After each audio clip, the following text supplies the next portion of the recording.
Assalamualaikum warahmatullahi wabarakatuh. Kami dari kelompok 10 ingin memaparkan materi tentang mengenal masa depan fintech.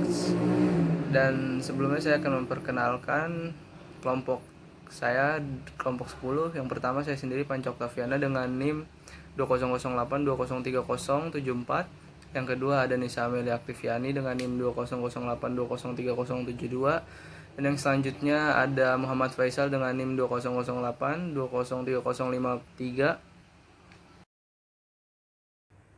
Ya, selanjutnya ada finansial teknologi, yaitu salah satu bentuk penerapan teknologi informasi di bidang keuangan.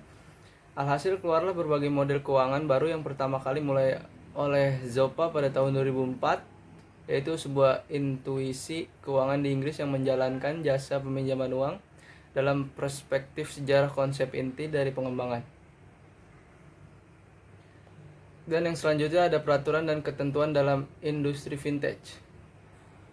Akibat perkembangan fintech yang diprediksikan akan terus naik, BI sebagai pemegang otoritas sistem pembayaran tersebut mensinergikan beberapa kepentingan melalui 3 hal. Yang pertama, promosi sistem pembayaran yang kondusif. Yang kedua, mengarahkan industri untuk bergerak secara efisien dan juga memperkuat perlindungan konsumen.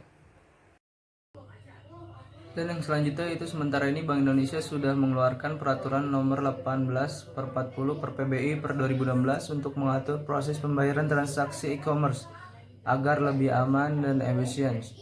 Peraturan ini juga mengatur, memberikan izin dan memperevisi penerapan pelayanan pembayaran yang dilakukan oleh principal, provider, pengakuisisi, clearinghouse, penyedia penyelesaian akhir, dan penyedia transfer dana.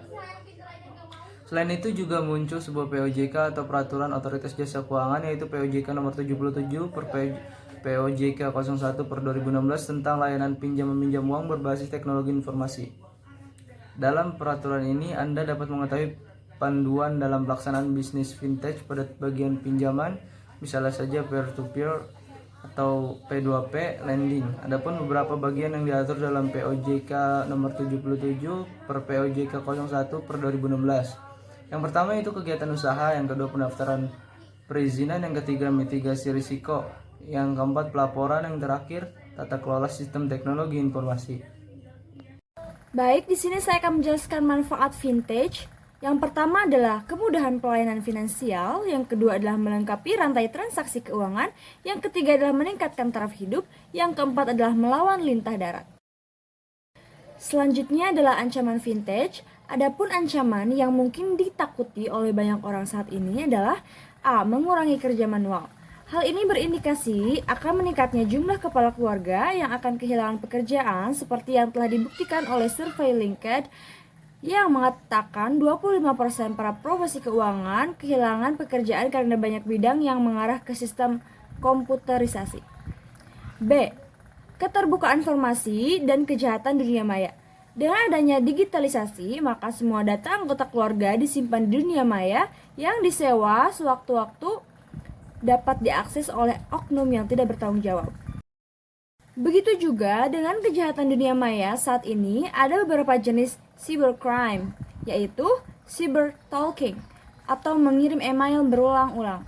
Yang kedua ada carding atau mencari detail kartu kredit atau debit.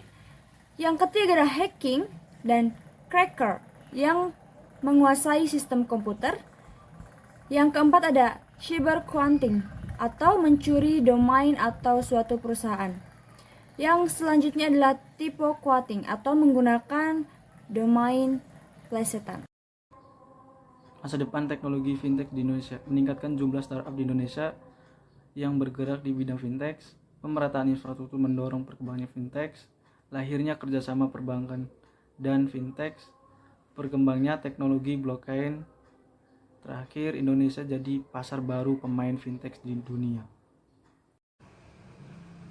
Ya, mungkin sekian dari presentasi kelompok kami. Apabila ada kurangnya mohon dimaafkan. Wabillahi taufiq walhidayah. Wassalamualaikum warahmatullahi wabarakatuh.